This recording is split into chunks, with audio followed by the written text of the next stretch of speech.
There is a phrase spoken often, "Don't trust anyone." On the surface, it appears harsh, a wall against the world.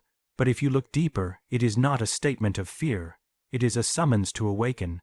Trust, in its truest form, is not the blind reliance upon others, but the hard-won clarity of self. To walk the path of consciousness, one must first pass through the shadow, where illusions die and the soul sees without distortion. Every face is a mask. This is not an accusation, but a psychological reality. We are born into a world that demands adaptation, and in response we craft personas, faces we wear to gain love, approval, safety, or status. From early childhood, we learn what parts of us are acceptable and what must be hidden. We contort ourselves to fit into family expectations, societal norms, cultural roles, and in doing so, we begin to forget what is authentic. You walk through life not entirely as yourself, but as a version of yourself, shaped by memory, trauma, reward, and fear. You play the dutiful child, the strong adult, the charming friend, the agreeable lover. But ask yourself, who is beneath all that performance? What if the person you show to the world is simply the costume stitched together by necessity? And it's not just you. Everyone you meet is wearing a mask, not out of malice, not necessarily with the intent to deceive, but because the mask is how they've learned to survive.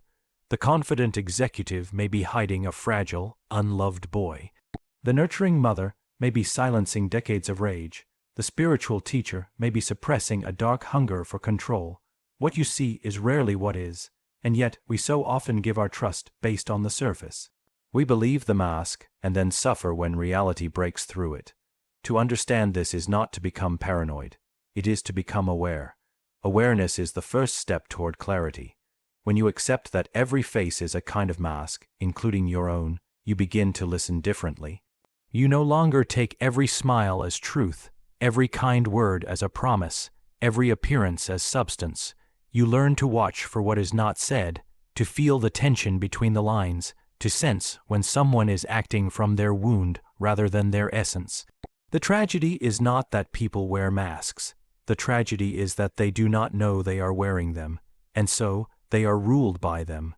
Their reactions are not conscious decisions, but unconscious patterns. Their love may be laced with need. Their friendship may be entangled in envy. Their kindness may be a transaction seeking validation.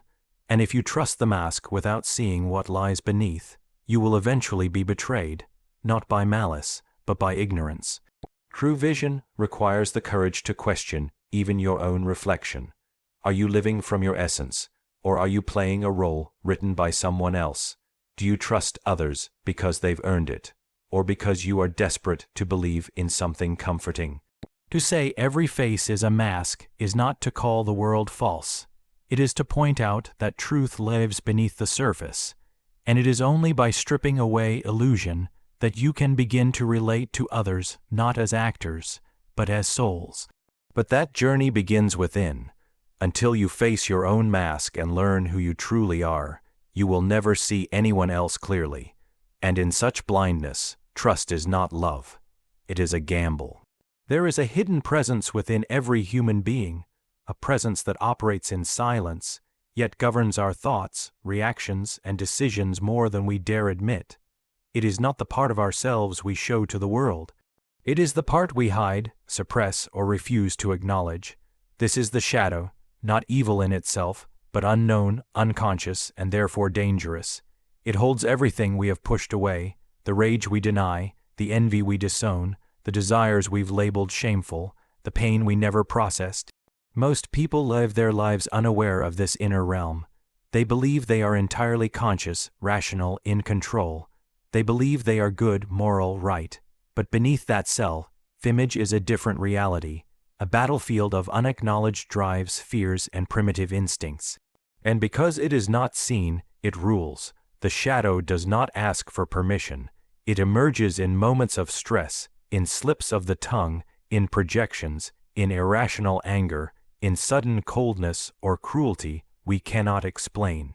It is the part of us that lashes out without warning, that sabotages our success, that chooses toxic relationships, that clings to addictions, that seeks control while pretending to serve love. This unseen dimension shapes not only individuals but entire societies. It disguises itself in ideologies, in moral crusades, in self-righteous judgment. The more we suppress the shadow, the more it erupts externally, through conflict, betrayal, and collective hysteria. We become blind executioners of our own unconsciousness. And so when we place our trust in others, forgetting that they too are haunted by their shadow, we are placing our trust in a house with a hidden fire burning in the basement, not because they are inherently malicious, but because they are unaware. Most people do not know why they do what they do. They are driven by old wounds, past humiliations, inherited complexes. They wear a mask of virtue, while inside their unexamined trauma manipulates every decision. And because they are strangers to their own darkness, they cannot protect you from it. They will lie without knowing they're lying. They will hurt you and claim innocence. They will betray you and call it necessity. Trusting others without understanding the reality of the shadow is not love. It is naivety. It is expecting light from someone who has never walked through their own night. But when you see the shadow, in yourself and in others, something shifts. You no longer demand perfection. You no longer idealize. Instead, you begin to observe. You begin to discern. This is not cynicism. It is realism infused with compassion. When you see the shadow in another person, you do not hate them. You understand them. You begin to see their reactions as symptoms, not intentions. But you also learn to protect yourself, because love without discernment becomes self-abandonment. The shadow rules in secret until it is brought into the light. And that work, that dangerous and sacred confrontation, is the responsibility of each individual. No one can do it for you. No one can carry your darkness. Until you meet it face to face, you will never truly be free, and you will never truly know who or what to trust. To navigate the world as it is, not as you wish it to be, you must learn to recognize this silent ruler, because only when you have walked through the valley of your own shadow can you know when someone else is still lost in theirs. And only then does trust become an act of strength, not surrender. You do not see others as they are. You see them through the lens of your own inner world. This is the quiet deception of projection.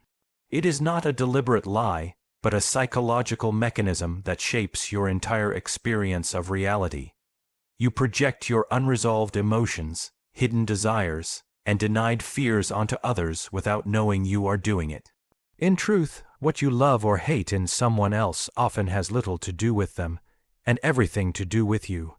You meet someone and feel immediate admiration or instant distrust, but are you really seeing them? Or are you seeing a symbol of something deep within yourself? You may call someone wise when, in fact, you are projecting your longing for inner guidance. You may call someone toxic when, in truth, they reflect a part of you that you have exiled, something raw and alive that you've labeled unacceptable. The more unconscious you are of your inner conflicts, the more likely you are to fill the world with illusions, to live not among people, but among reflections of your own psyche. Projection distorts relationships. It sets the stage for idealization and disappointment, worship and resentment. You fall in love not with a person, but with a fantasy shaped by your unmet needs. You assign virtues they do not possess. You assume they will fulfill you, heal you, complete you. And when they fail to sustain the illusion, you feel betrayed, not because they changed, but because your projection shattered. This is the great cycle of infatuation and disillusionment. One moment you place someone on a pedestal, the next you condemn them, but neither perception is rooted in truth. Both are projections. Even enemies are often projections. The traits you most despise in others are frequently the ones you have disowned in yourself. You accuse someone of arrogance while hiding your own hunger for validation. You condemn their anger while suppressing your own rage. You see in them what you refuse to acknowledge within, and so they become a scapegoat for your inner exile. This deception is not merely interpersonal. It shapes entire communities, cultures, and nations. Groups project their collective fears onto outsiders, strangers, or those who seem different. Wars, prejudice, and persecution often arise not from clear reasoning, but from mass projection, fear masquerading as righteousness. To escape this illusion requires great courage. You must turn inward and face what you would rather see in someone else. You must ask with brutal honesty, what part of me am I refusing to see? What wound am I trying to avoid? What need am I disguising as criticism or praise of another? Until you do this, your vision remains clouded. Your relationships remain prisons of illusion, and trust, whether given or withheld, is not grounded in reality, but in fantasy or fear. But when you reclaim your projections, when you own your disowned parts, something radical happens. The world becomes clearer. You begin to see people more as they are, not as you need them to be. You no longer inflate or demonize. You discern without judgment. You trust, not blindly, but with awareness. You understand that the other is not a savior, not a villain, but a complex soul, just like you. Projection is the great deceiver because it makes you believe the world is outside of you, when in truth, much of what you perceive is a reflection of your inner state. To free yourself from this deception is not to reject others, it is to reclaim yourself. It is to look not outward for truth, but inward, where all your judgments and attractions first take root. Only then can trust become possible, not as a desperate leap into illusion, but as a quiet recognition of another soul, free from the fog of your own unconscious longing. Trust is not born in naivety. It is not the product of kind words, shared smiles, or common interests. Real trust, deep, enduring trust, only begins where illusion ends. It is forged not in the glow of hope, but in the clarity that follows disillusionment. Most people confuse trust with comfort. They believe that someone who makes them feel good is trustworthy, that emotional closeness is evidence of truth. But this is the seed of illusion. It is easy to trust when everything aligns with your desires. It is easy to surrender when someone reflects the version of yourself you most want to believe in.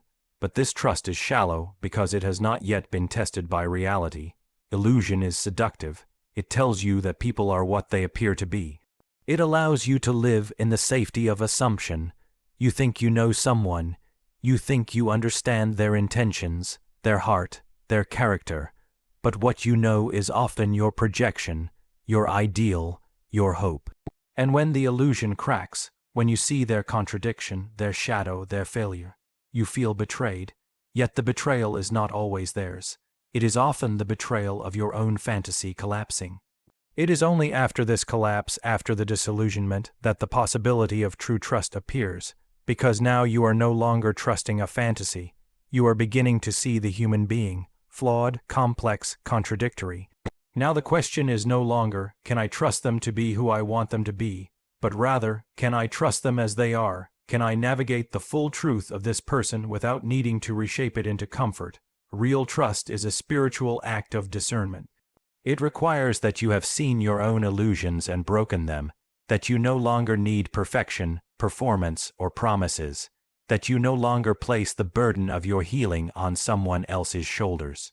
When illusion ends, trust becomes a choice, not an emotional reaction, not a compulsive need, but a calm decision rooted in clear vision. You may still be cautious, you may keep certain parts of yourself protected, but that caution is not fear, it is intelligence, because now your trust is earned.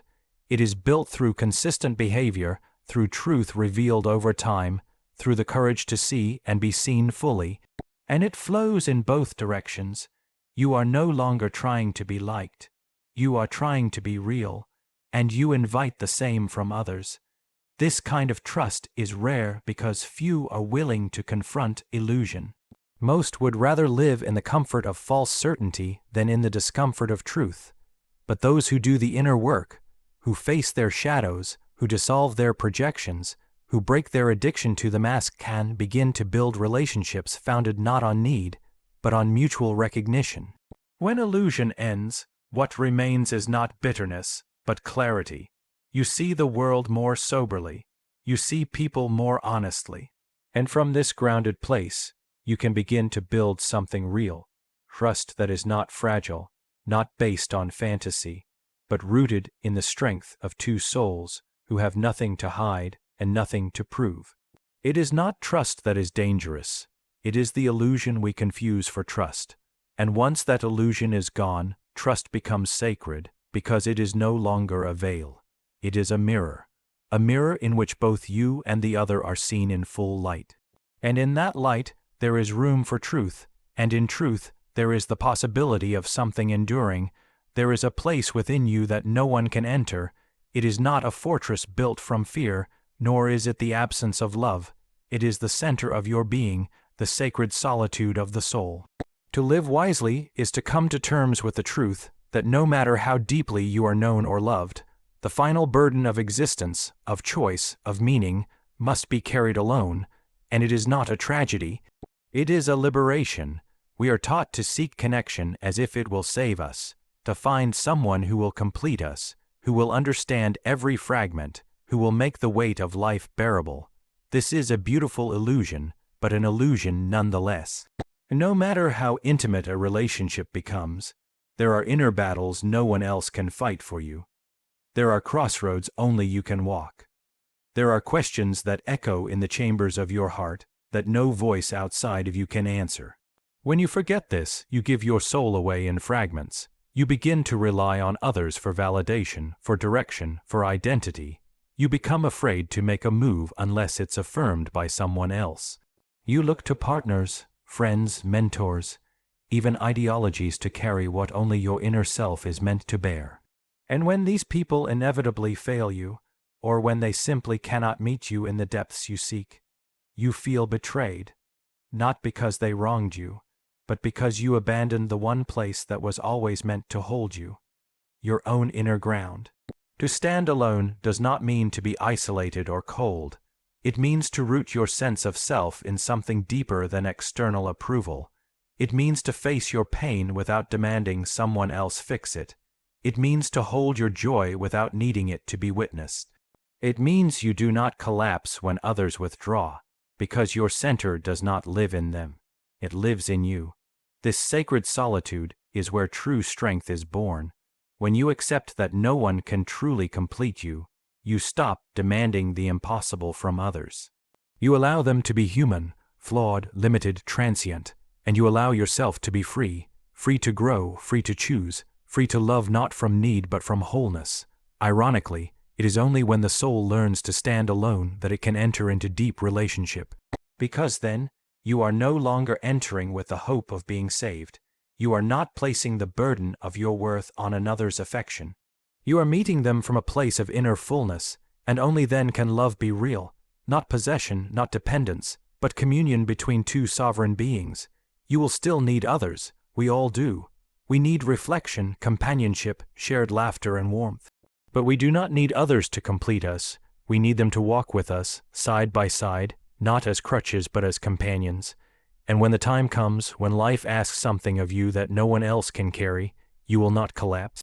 You will go inward into that quiet place where your soul stands tall, and you will find that you are not empty, you are not lost, you are not alone, because that solitude is not absence, it is presence. It is the presence of your own truth, your own resilience, your own silent, enduring light. The world may falter, people may leave, but what is yours, what is truly you, remains untouched. To trust blindly is to forget this truth. To expect others to be your foundation is to build on sand. But when your soul stands alone, you are no longer afraid. You do not chase, you do not cling, you do not beg. You see clearly, you love freely, and you walk this life not in the shadow of others, but in the radiance of your own wholeness. So when you hear, "Don't trust anyone," hear this instead: don't hand your soul to another before you've made it your own. Let your mistrust be the beginning of vision, not bitterness, because the one who learns to see clearly, without illusion, without desperation, does not need to trust recklessly. They simply know, and that is enough.